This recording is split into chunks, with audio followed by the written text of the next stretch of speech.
Mis queridos amigos, amigas, niños y niñas, ¡Guión loco, chico! Junto con el Brian, sí, queremos hacer un video denuncia para recomendarte el no ver a un cierto personaje que se dice seguidor de Jesús, predicador y creo que hasta pastor se las da.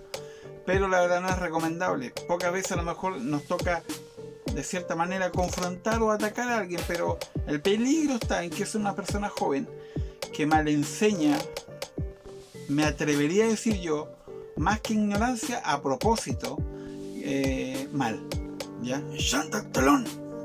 Cálmate, espérate. Y vamos a hablar de un TikToker, un YouTuber, ¿ya? Se llama Cristian LZ. Ya lleva poco tiempo, a lo mejor en el tema de las redes, pero las doctrinas que él tiene son realmente herejías. Revise mucho del material que él tiene, en el cual dice que la Biblia no es toda la palabra de Dios, justifica muchas cosas. Es cierto, la iglesia tiene detalles, errores, pero está hecha para gente rota, ¿ya? No tenemos por qué ser perfectos. Así es, Condorieto. Sí, igual, sí, no hemos condoreado, pero lo que él enseña va más allá de un simple error. Y vámonos al punto. Él, por ejemplo, afirma en un video que Jesús sí pecó. Jesús sí pecó. Sí, tal como me escuchaste, Jesús sí pecó.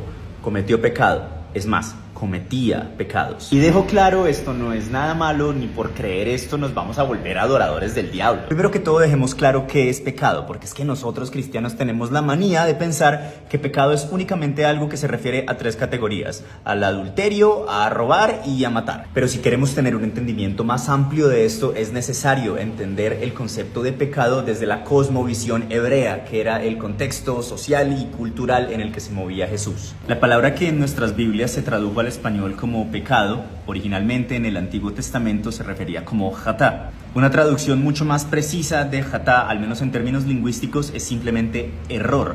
Y esta palabrita, jatá, que se tradujo como pecado, abarca errores que van desde errores morales, algo así como quitarle la vida a alguien, como cuando sales de la casa y se te olvidan las llaves. Eso también es definido como un jatá. En el Nuevo Testamento, que también fue escrito en un contexto judío, pero esta vez bastante permeado por la cultura y la filosofía griegas, además fue escrito en griego, la palabra que se tradujo como pecado allí es referida como hamartía. Hamartía significa errar, también como la palabra en hebreo jatá, pero tiene una connotación adicional y es que es errar en el blanco. Es decir, si tienes un objetivo específico y llevas a cabo una acción que te desvíe de ese objetivo específico que tienes, eso lo define el Nuevo Testamento como hamartía, es decir, pecado. En ese orden de ideas, un hamartía sería algo así como cuando tú, blanco, tu objetivo es tener un six-pack, pero insistes todos los días en desayunar azucaritas y cenar Choco Crispies. Estas son acciones que te están desviando de tu objetivo. Eso, parceros, al menos en términos bíblicos, es pecado, porque son acciones que te están desviando del objetivo que tienes. ¿Qué te parece? ¡Está loco! Él dice que Jesús sí pecó. Y vámonos al punto. Hicimos una cierta nota descifrando un poco lo que él habla. Habla de una palabra, jata, ¿ya? Que es una palabra hebrea que, si bien es cierto, tiene razón, significa error, ¿ya? Luego menciona otra palabra que está en griego, la cual se llama ampatía, o algo así suena. Significa errar en el blanco, ¿ya? ¿Qué era lo que se consideraba? Pero hablaba de un error moral, asesinar a alguien, ¿en serio? Bueno, pero más allá de eso, la palabra en sí habla de errar en el blanco. Sí, ¿y cuál es tu blanco, loco? Nuestro blanco es Cristo. Entonces, no es errar en cualquier blanco. Si erramos el camino, obviamente que nos apartamos de Dios. Y la idea es no apartarnos. Pero, ¿qué argumentos presenta él? Que Jesús enseñó a orar, ya, de cierta manera. Pero antes de esto, hablemos de que Jesús cometió pecado. ¿Qué nos dice la Biblia? La Biblia nos dice en 1 Corintios 5:21. ¿De qué nos habla? Léela. Dice lo siguiente: al que no conoció pecado, lo hizo pecado por nosotros, para que fuéramos hechos justicia de Dios en él. ¿En serio? ¿Cometió pecado? ¿Cómo interpretamos esto? Y podemos buscar otros pasajes también que hablan de algo muy similar. Por ejemplo, Hebreos 4:15 nos dice lo siguiente, ¿ya? Porque no tenemos un sumo sacerdote que no puede compadecerse de nuestras debilidades, pues Él fue tentado en todo, igual que nosotros, pero sin pecado. Amén. ¿Cachaste o no? Obviamente que Él malinterpreta todo, y yo me atrevo a decir que a conciencia, sabiendo que esto no lo puede justificar de otra manera. Pero seguimos, 1 Pedro 2:22, ¿qué nos dice? ¡Esto loco! Ya, ok. Dice, el cual no hizo pecado, ni fue hallado engaño en su boca. O sea, y hay muchos otros pasajes que hablan de que Jesús no cometió pecado alguno. ¿Realmente nos podemos imaginar a un Jesús que, por ejemplo, de niño nunca desobedeció a sus padres? ¿Un Jesús que en su infancia, por ejemplo, al jugar con los vecinos niños, nunca sintió envidia? ¿Un Jesús que incluso de adulto, voluntaria o involuntariamente, ofendió a alguien? ¿Realmente nos imaginamos a un Jesús que nunca cometió ningún error y que por lo tanto nunca conoció la experiencia de pedirle perdón a alguien? Parce, estamos hablando de la persona que nos enseñó a orar. Perdona nuestras ofensas. Y sí, ese posesivo nuestras estaba incluyendo a Jesús mismo. Jesús enseñaba tanto del perdón no solamente porque Él supiera perdonar, es porque Él ya había sido perdonado muchas veces en su vida. Es porque Él sabía lo que era pedir perdón, sabía lo que se sentía ser perdonado y quería que nosotros viviéramos esa experiencia en carne propia también. Ahora, ¿de qué manera Él lo defiende? Que Jesús oró diciendo... y perdona nuestras ofensas, ¿ya? O sea, se incluyó. ¿En serio? ¿Tiene que ver eso con que él pecó y por eso pedía perdón? Estaba enseñándole a la gente a orar. Y obviamente lo hizo en primera persona, para que los otros hicieran como él hacía. Una ignorancia tremenda, ¿ya? No tiene juicio, ni telo, tampoco, pero engaña brutalmente. La afirmación de que Jesús nunca pecó, si bien es cierto que se deriva de algunos versículos bíblicos, no debe entenderse desde el hecho de que Él era un ser impecable, sin mancha o que nunca en la vida cometió ningún tipo de error. La afirmación, los autores bíblicos que la hacen como una afirmación de fe, no de hecho. Y los tres autores bíblicos que hacen una afirmación de este calibre, de donde se deriva esta doctrina, son tres. El autor de Hebreos, que a propósito no es Pablo, el autor de Primera de Pedro, que a propósito no es Pedro, y el autor de Segunda de Corintios, que ahí sí podemos estar completamente seguros que genuinamente fue Pablo.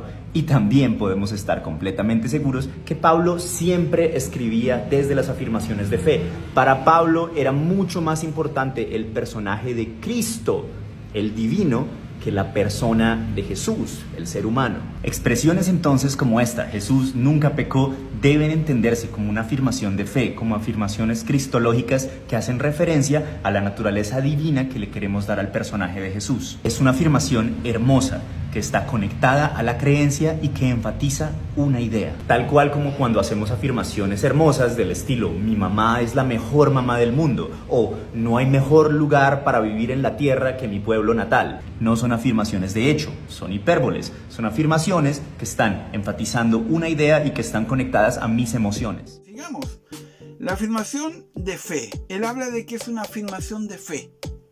O sea, es una hipérbole, una idea. Algo ficticio, algo simbólico. Es cierto, la Biblia tiene mucho simbolismo, pero tienes que cachar, loco. Pero también hay muchas partes en las que es literal. Las afirmaciones de los apóstoles que vivieron con él, ¿son hipérboles? Pablo, todo lo que decía era una hipérbole, una fantasía, un simbolismo. Cuando retaba a las iglesias en Corinto, ¿eran hipérboles? ¿Era algo ficticio? No te pases, o sea, está hablando mentiras directamente. Jesús era la misma persona, ¿ya? Y él separa el Dios del hombre. O sea, Jesús era 100% Dios y 100% hombre. La Biblia igual lo dice. Pero bueno, prefiere vivir esa mentira y engañar a otros. Jesús entonces sí pecó, y a mí personalmente como cristiano me parece la mejor de las noticias del Evangelio, porque no me siento juzgado, me siento entendido. Entiendo que mi maestro, aquel a quien yo admiro y a quien yo sigo, mi modelo de vida, es una persona que sabe en los zapatos en los que estoy caminando, que sabe por lo que estoy pasando porque él pasó por allí, porque lo vivió en carne propia. Y eso lo lleva a él, no a juzgarme, sino a entenderme, a darme una nueva oportunidad. Porque cuando tú, cuando yo, cuando hemos cometido errores, podemos desarrollar más misericordia, más paciencia y más tolerancia por aquellos que ahora los están cometiendo. ¿Cómo va a ser un modelo a seguir una persona que ha pecado? ¿De qué vale el sacrificio? Pagó por él. Él lo hizo por pagar sus pecados. Entonces nosotros estamos condenados. ¿Está loco? De verdad que sí. O sea, mi modelo a seguir es un hombre que pecó. O sea, ¿en qué me esfuerzo yo? ¿Para qué me esfuerzo en portarme bien si mi referente pecó? Entonces yo puedo pecar deliberadamente. Solamente busca justificar asquerosamente los errores que cometen muchos como él. No valió de nada el sacrificio. No, está drogado. No sé si está drogado, sé que está mal, ¿ya? Pero aún así no voy a decir que es un hijo del diablo y mucho menos. No, él puede arrepentirse de todas las barbaridades, ridiculeces y barbaries que dice. Pero sigamos, para dar argumento y no crean en estas ridiculeces. Como cuando Jesús, en un ataque de ira irracional, llega al templo y se da cuenta que hay mercaderes vendiendo y comprando productos. Y lleno de rabia y de celo descontrolado, lo que hace es botarle los productos, romperles el dinero y comérselos a gritos e insultos. Tomar un látigo y con violencia física expulsarlos de su puesto de trabajo. Mira, tú puedes darme la explicación teológica que se te dé la gana para justificar el comportamiento de Jesús, pero esa forma en la que él se comportó es bastante pecaminosa. Imagínate a cualquier otra persona haciendo exactamente lo que yo acabo de describir y cualquiera va a estar de acuerdo en decirme, hey, por ahí no es, eso estuvo mal. Y a mí esa escena me parece hermosa porque presenta un Jesús que se acerca a mí, un Jesús que después, cuando yo tengo mis ataques de ira, se acerca y me dice, te entiendo, yo lo he vivido, yo lo he sentido, yo lo he hecho, ese no es el camino. Habla de un Jesús celoso. Un Jesús celoso. ¿De qué, loco? ¿De qué? O sea, Jesús celoso de nosotros. ¿Está loco? ¿En qué podemos causar la envidia de Jesús nosotros? ¿Qué tenemos nosotros que Él no tiene? Piensa un poquito, hombre. Usa la cabeza para pensar. Si no tiene ni telo. Independiente de eso, díganme. A ver. Jesús celoso de nosotros. Es ridículo. La verdad que sí. A ver. Habla de la rabia de Jesús cuando fue al mercado y botó todo. Yo te pongo a pensar un poco. Fue una rabia santa. ¿Por qué? Dile. Era la casa del Padre. ¿Qué haces tú? No, mejor ni pensar en ti porque ya veo que no harías nada. Pero en mi caso, y de aquel que vea este video, llegan a tu casa, la casa de tus padres o tu casa, y están haciendo algo. ¿Tú te quedas de manos cruzadas o defiendes lo tuyo? Es la casa de tu padre, o sea, están atentando contra un bien que ni siquiera es de ellos, es la casa del Padre. Él obviamente se sintió ofendido. O sea que el cristiano de por sí no puede ofenderse, no puede enojarse. Pero la rabia de él se justifica. Fue una rabieta, sí, pero fue santo, no mató a nadie, ni sacó a nadie de ahí herido. Sí, botó todo lo que había, pero estaban en la casa del Padre usándola como comercio. Y muchos de ellos clandestinos, muchos de ellos haciendo malos negocios. Entonces, ¿en serio vas a creer eso? Es ridículo. Me encanta pensar en ese Jesús que después de una jornada de predicación larguísima, después de una larguísima caminata y de estar rodeado todo el día por gente, solamente quería descansar y estar solo. Entra a una casa y se encierra en un cuarto porque quería dormir. Pero una mujer extranjera se logra escabullir, violando todos los esquemas de seguridad de Jesús, para pedirle un favor enorme. Maestro, mi hija se está muriendo, por favor, sánala. ¿Y qué le responde Jesús a esta mujer necesitada? A mí me enviaron a alimentar a los hijos de la casa y no a alimentar a los perros. Imagínate a cualquier persona del mundo haciendo una afirmación como esta. Está mal, brother. Eso no se hace. A mí me encanta pensar en un Jesús que me da lecciones de vida prácticas.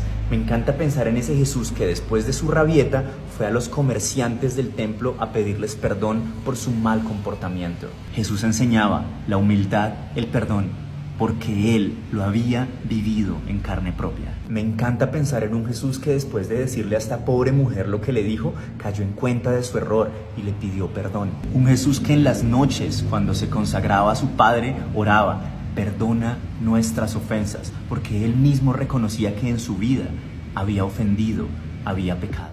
Habla también de la ocasión donde la mujer le pidió un favor. Sí. Y aquí yo veo la mala intención, porque él no habla del texto completo. La mujer le pidió algo y él responde groseramente. ¿Sí? Y después dice que le pidió perdón. La Biblia no habla de Jesús pidiendo perdón, ya, porque no tendría por qué pedirlo si no cometió pecado. Es ridículo lo que plantea. No lee el texto completo.